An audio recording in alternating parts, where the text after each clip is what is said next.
Hey, beautiful people, welcome back to my channel. I guess you can call it a podcast. And it's Friday, which means what? It's time to wrap up the week, you guys. Let's do the weekend wrap up. Let's talk about some things. All right, guys, we have to start off with some heartbreaking news. Actually, two stories. Heartbreaking. But I'm recording this Thursday night and I'm just getting in from getting my hair done. And immediately I see headlines that comedian Tony Baker, his son, 21-year-old, what's his name? Son, Serene Anthony Raekwon Baker, was killed in a car accident. Two other people were killed, and one is in critical condition. And apparently, they did nothing wrong, but there was a drag race and ended in a three-car pileup where they were just hit out of nowhere. And when I tell you guys, my heart is so heavy.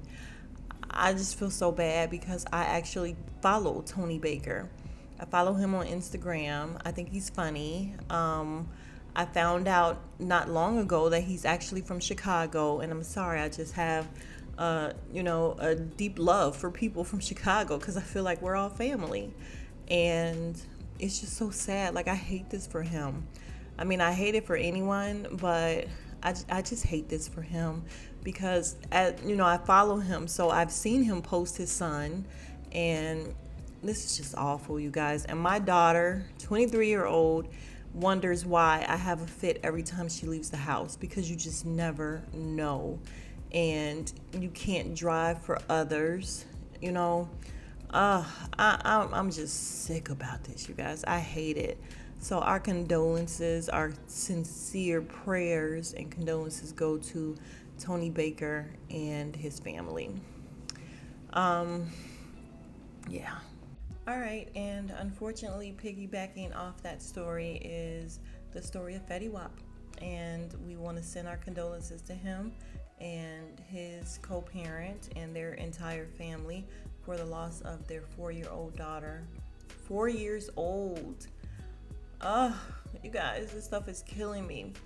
Her name was Lauren.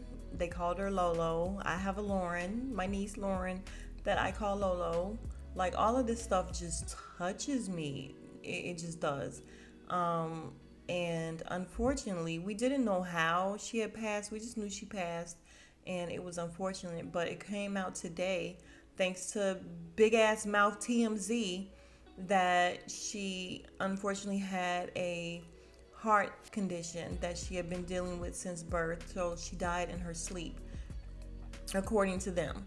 And apparently the mom came out with a statement saying, shame on you. You know, you're always so quick to want to break news, but she's saying that they kind of stole her baby's death certificate. And if that is true, TMZ is trash. TMZ is trash if that's true. And we know that they will do anything to break a story. But unbelievable. 4 years old. His 4-year-old. Yeah. I again have to put myself in his shoes because my child, I said in another video, was the youngest one on the heart floor for 3 days because she also has tachycardia. Well, she has tachycardia. It wasn't the same thing that his baby has, but it is a heart situation. So, like, all of this shit is like hitting me, and I don't like it. Like, oh my God. Just people's kids. Jesus, please cover everyone and their kids because I can't deal with this. So again, a huge prayer goes out to Fetty Wap and his family. All right, you guys, and unfortunately, piggybacking off of that, we have to send condolences and just tell the story of Michael Jai White. His 38-year-old son, a few months ago, passed of COVID. We just found out this week when he did an interview with Vlad, and it was just kind of bothersome that the first thing he said was, yeah, well, he was kind of still out in the street hustling and everything. And I'm like, okay, but that doesn't mean he needed to die at 38. I mean, I'm sure that's not what his dad was saying, but I just hated the fact that he kept bringing that up. He did say that he, had started getting addicted to substances, and unfortunately when he got sick he went into the hospital and COVID was waiting for him. So he didn't even go into the hospital with COVID.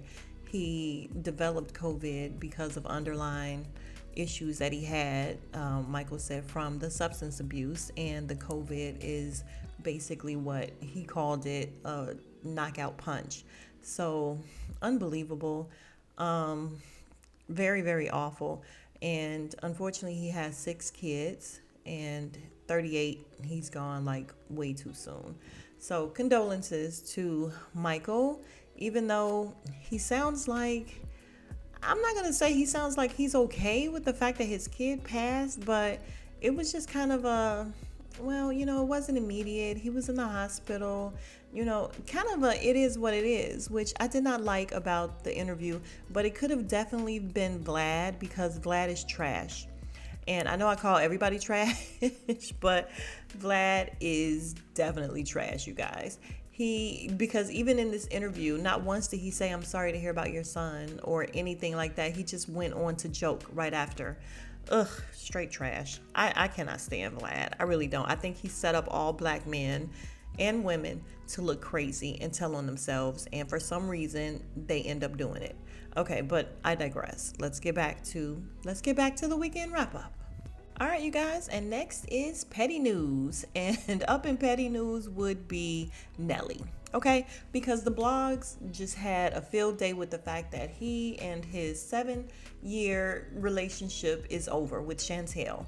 And I mean, they just went crazy with the fact that they broke up. Him and Chantel, they broke up after 7 years. And Nelly is so petty that he came into the comments of the Shade Room and said, listen, if you're going to tell it right. Tell the facts. We were not together for 7 years. We were together for 5 years because we have been broken up for 2 years. So get it together. And I died laughing when I saw his comment. I actually saw his comment in there before they ended up posting it, and I died at that. He's just so petty. Who does that? Like, oh my God.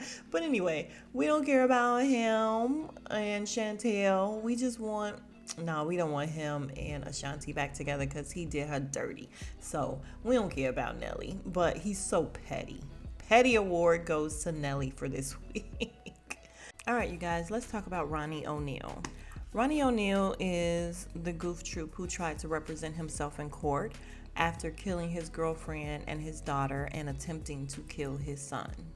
And he's the one that we saw like shouting out different stuff, just looking just a fool. And I was done with him immediately. However, when I saw the video of him cross-examining his son and his son saying, "Yeah, Dad, you stabbed me," I'm just like, he is the worst of the worst, which is exactly what the judge said when she sentenced him to 3 consecutive years, life. I'm sorry. 3 consecutive life years in prison and 90-something years on top of that. So thank God we're done with him forever. He's somebody state's problem now. We're done with him. I'm sorry, 3 consecutive life sentences. So he's never in all of his life in somebody else's life getting out. And 90-something years on top of that. So yeah, we're done with him for good. And all I can say is thank God, good riddance. Thank God justice was served. I actually wouldn't be mad if a little vigilante justice was served when he was in prison, but I can't say that. Speaking of I can't say that, you guys, let me tell you what Facebook did.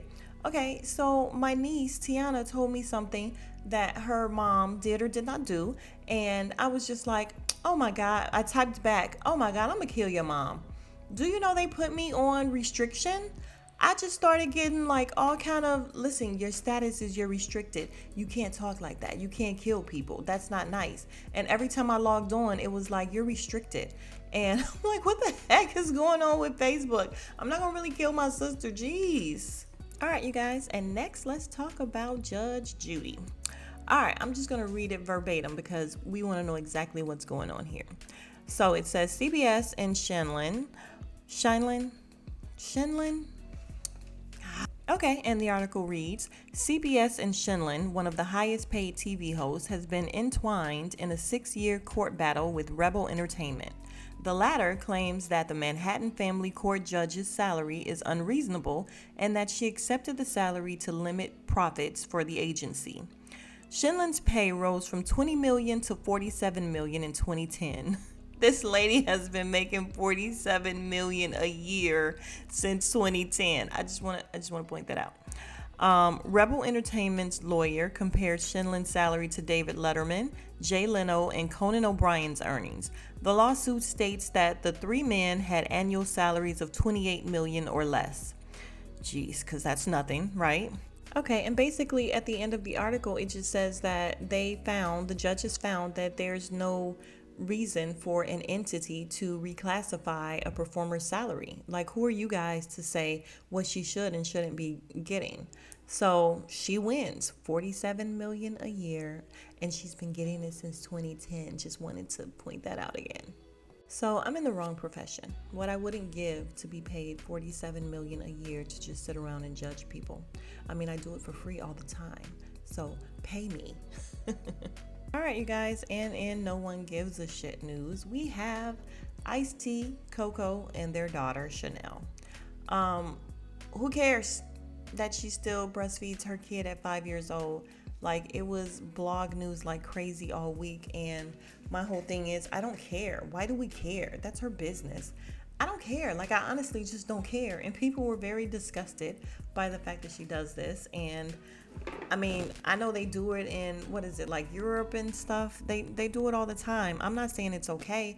I'm just saying I don't give a shit. I really don't. So why are we talking about it? Why do we keep talking about it? Ice-T came out trying to help her out a little bit. And he tweets, "Newsflash, we feed Chanel food. She just likes to suck mom's boob every now and then. Me too." And everybody in the shade room was like, yeah, he just made that even more weird. Like, that's just not cool. Yeah, none of it is cool. I mean, I think it's weird. I know that people do it. It's weird, but I really don't care. Like, it's not news to me. I don't care to keep reading about it. So yeah, they definitely get No One Gives a Shit. But since we're talking about it, I do want to put this picture up to give a little bit of a reference of exactly how big this little girl is. She's 5, and this is how big she is now. And boy, does she look just like her dad. That is all that I can say. She looks just like her dad. Just like him. All right, you guys, let's speak very quickly about New York's Governor Cuomo and the fact that after an investigation, it has been determined that he has in fact sexually harassed employees, current employees, and former employees. They also found that he attempted retaliation against one of his employees after she told that, of the sexual harassment claim. And President Biden has come out and said that he should definitely resign. And as of right now, Governor Cuomo said no, he didn't do it, and he's not resigning. So we'll see what happens. We know that he and his brother are very, very, very outspoken, and they just tell it like it is, and we'll see what happens. Okay, so what's funny is, and maybe it's not funny, but it was funny to me. The black lady who said, told about the findings. Oh my God, it was hilarious the way that she was speaking. I mean, she sounded like her feelings were really actually hurt. Like, she sounded like she was about to cry. And I was just like, sis, you good? You good, sis? Like, I said that in my head. But if y'all don't believe me, go back and watch the tape. Watch the tape of her telling what their findings are, and I guarantee you will see exactly what I'm saying. But let's see what happens with Governor Cuomo. I mean, do you guys think he's gonna resign? I don't know. All right, and staying in politics, I want to give an honorary shout out and mention to former POTUS, Barack Obama, former president of the United States, Barack Obama. You guys, that is what 60 looks like. This is the picture that Michelle, former FLOTUS, put up for his birthday this week. He just made 60, and look at him. I mean, beautiful family. Look at the first family, y'all. Our forever first family. But look at him, 60. All right. We don't want to be disrespectful to Michelle, but hey, Barack. All right, happy birthday. All right, you guys, and as much as I don't want to, I gotta talk about the baby again real quick. Just real quick. because altogether, so far that we know of, he has lost out on 7 festivals. Yeah, a couple more came out after the first 5. Yeah. And then he released, I think, a video last night where he was just eating something, eating cereal, kind of like acting like he was unbothered. But as all the comments read, yeah, if you were unbothered, you wouldn't bother doing those type of videos or whatever, trying to act like you don't care. And that's another thing that just shows that his PR person, who also did a horrible job of writing his apology, wrote his apology, because this guy doesn't care, you guys. And I don't care that he's losing money or whatever. So again, we'll see what ends up happening with him. He is steady leaking money. I feel like I want to start a festival just to cancel him out of my festival. Okay, that wasn't my joke. I saw that in the comments, but I laughed so hard. All right, we don't care about the baby. He could have been in No One Gives a Shit, really. All right, you guys, and since this has been such a heavy weekend wrap up with so much loss, let's end it with a little happiness and a smile. Look at what Peacock did to freaking Kevin Hart. Why they got him? They want him to be the same size on TV as Snoop, I guess. But look at his feet, you guys. Why they got his feet dangling like that? Why they do that? That's so disrespectful, I swear. All right, you guys, thank you so much for coming back. Hopefully you'll be back next week for the next weekend wrap up. Please hit that subscribe button and also the notification bell. Like, comment, let me know what you agree with, disagree with. Let's talk. Let's have some dialogue. I actually answer my people because I appreciate you guys so much. Also, if you want to give me different topics that you would like for me to talk about, I'm going to leave my Instagram in the description. Please feel free to follow my Instagram, where you can let me know week by week what it is that's happening that you would like for me to speak about. And again, thank you guys so much for coming back. I will see you next week. Please subscribe, and I will talk to you guys then. Well, I'll see you guys for different videos throughout the week, you know. All right, smooches.